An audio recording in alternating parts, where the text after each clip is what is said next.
So I'm going to go through the different questions from this tag, try to answer them to the best of my ability. Some of the questions have already been answered in my introduction video, so I'll try not to be too repetitive, but it'll be super fun, I think, to answer these questions because I'm super new to BookTube, and I guess this is a good way to get to know me as a new booktuber. So let's get started.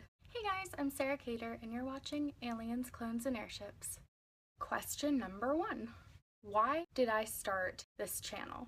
I started this channel ultimately because I love books and I don't ever stop talking about books. So much so that some of my non-bookish friends kind of get annoyed with me for talking so much about them because they're just not as interested in books as I am. So this channel is a place for me to come and talk about what I feel passionate about. That way we're saving my friends and people who actually want to hear about books can hear about them.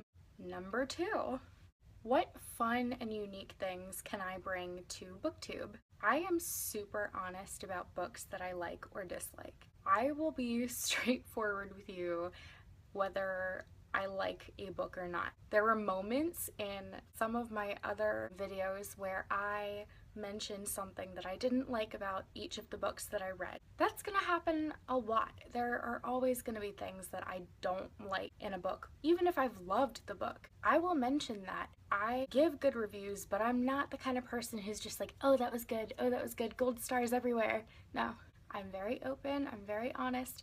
I will let you know what I liked and what I didn't like, and that way if you have similar tastes as me, you can decide whether or not this is a book for you. Even if we're not talking about a specific book, if we're talking about something else related to books, if I don't like it, try to tell you why you may or may not like whatever it is that the topic is. Another thing that I bring is my extreme kookiness. So I am very strange. I'm proud of my strangeness. You're gonna see a lot of strange ways that I talk, the hand movements that I keep doing. It is not sign language. I want to learn sign language. One of my friends is teaching me sign language. I'm trying really hard to keep my gestures to a minimum because I know that some of my deaf friends are watching my videos and reading the closed captions. I don't want to confuse them with my hand motions because I'm not actually signing. It would be really cool if someday I could learn to do both at the same time. That way I could sign and speak and I wouldn't have to do closed captions because they'd just understand me. But anyway, that's for the future and I just did it again. Number 3. What am I most excited for with this channel? So I've done a lot of book reviews so far, and by a lot I mean like 4, but I've only done book reviews.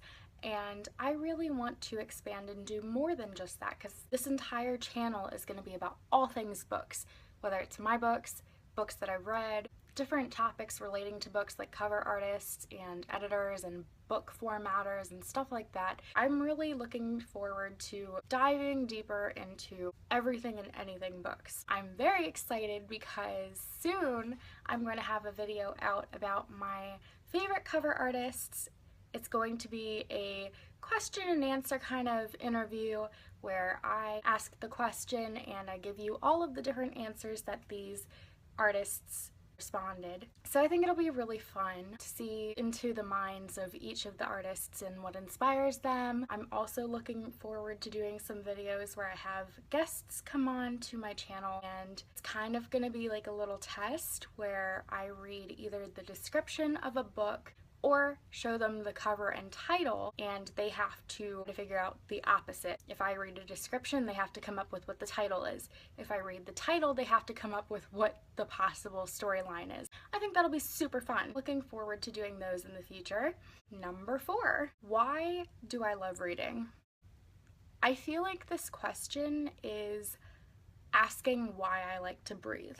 It's basically the same for me because reading and breathing are both two very essential things in my life. I read because it takes me away from the reality that I'm in now. Whether I'm stressed out about something going on at school or work, if, I'm just down in the dumps, it's nice to pick up a book and be able to escape from whatever the emotions are that I'm feeling or the events that are going on in life. Number 5, what book/series really got me into reading? I kind of answered this question already in my very first video, but I will go into a little bit of detail again. I really started loving reading Harry Potter when I was probably about 4 years old because my dad would start reading it to me. Then I would go and see the movies with my family after reading the books. It was just a surreal experience to grow up with this series. I remember the 7th book coming out. I stayed up until midnight at the bookstore waiting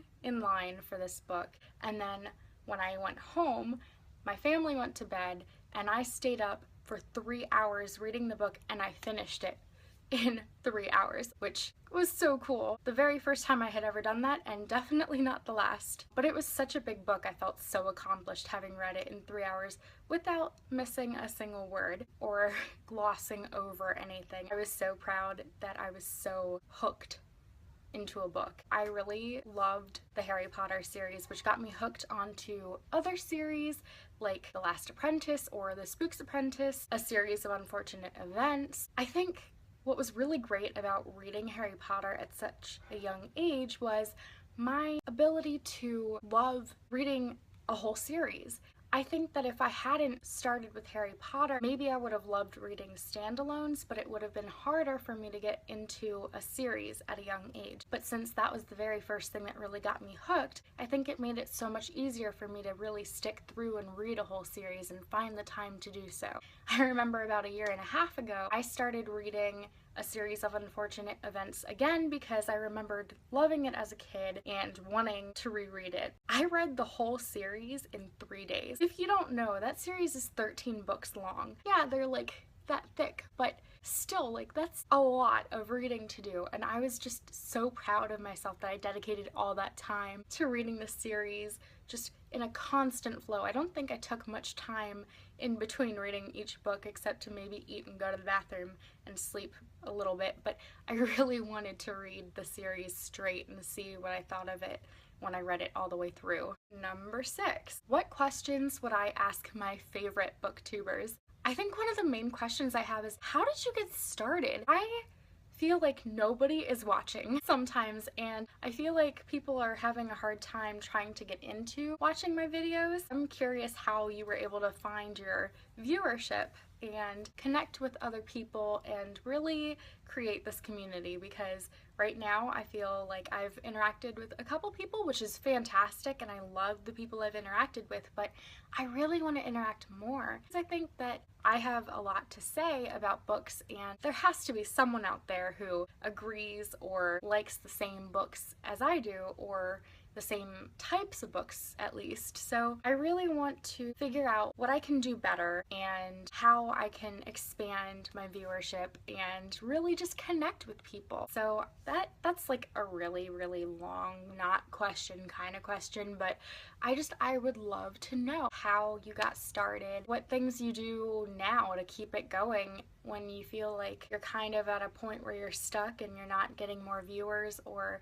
you're not getting the interaction that you wanted. I'm sure it's probably a lot like what I learned in advertising, but I want to ask my BookTube favorite these questions because I'm wondering if there's anything different than what I learned in my advertising classes that maybe we haven't thought of that really works for booktubers. I guess that's my main question, and I guess another question is just what really inspires you to create more videos? How do you come up with the ideas for them? I'd love to hear your responses because you guys know so much more about booktubing than I do. I literally just started and you guys have been doing it for years, so I'd love to pick your brains. Number 7, challenges that are hard to overcome while being a new booktuber. I think that really ties into what we last talked about. I think that it's going to be really hard to connect with you guys for a while because I am new and you guys haven't really learned to trust my opinion yet. I need to work on getting you guys to trust me. Also, I think it's going to be really hard for me to post videos as regularly as I'd like. I've been having issues with self-image. I changed like 20 times before making this video and 20 times while making the video,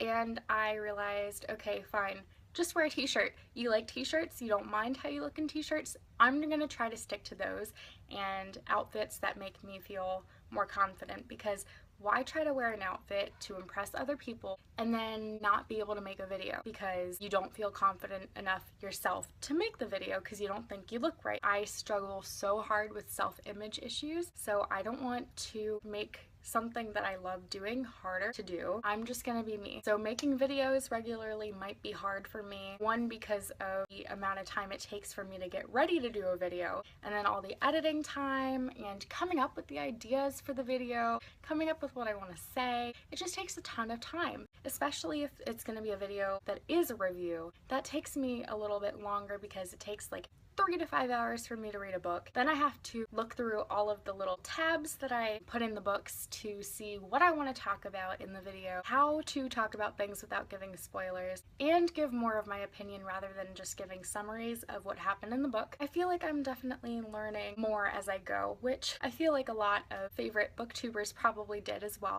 Number 8. When did I start reading?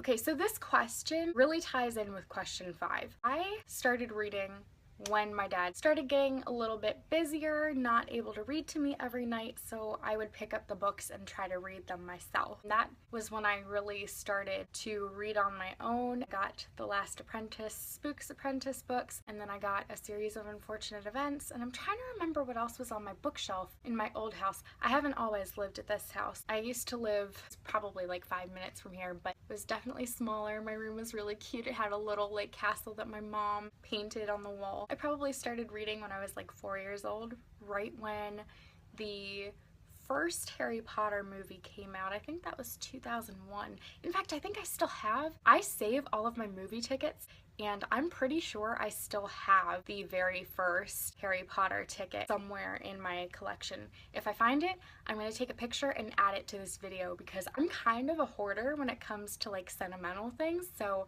movie tickets, tickets to any kind of event, I save all of those because I want to remember when I went to them. And for like moments like this where I'm like, when did I go and see Harry Potter and the Sorcerer's / Philosopher's Stone? Oh, right, I saw that in 2001. Huh. Question number 9. Where do I read? I feel like my answer initially was everywhere, but that's not really descriptive enough. So let me explain in a little bit more detail where I like to read. If I go to school, right before school, I like to get there early because there's not always parking spots. I get there super early, get a parking spot, and go and sit outside of my classroom and read a book. Sometimes outside, if it's a nice day out. Usually don't like reading outside if it's not super warm. I like hot weather. I do also really love to read when it's raining. I have a blanket and I can drink hot cocoa. So much fun. Anyway, back on topic. I have read on the train before. I also wrote my book on the train, which was pretty fun. Where else do I like to read? I like to read at restaurants when I'm there alone. Have read at Starbucks and Dunkin' Donuts before. I'm just a very big coffee drinker, kind of a coffeeholic. Like, I'm not gonna lie, I kind of need to stop. There's no way a writer is ever gonna stop drinking coffee. Like, that's just not gonna happen. That's it pretty much for all the places that I like to read. I mean, I just read wherever I go, honestly. If there's time to kill, I'm reading a book. Number 10.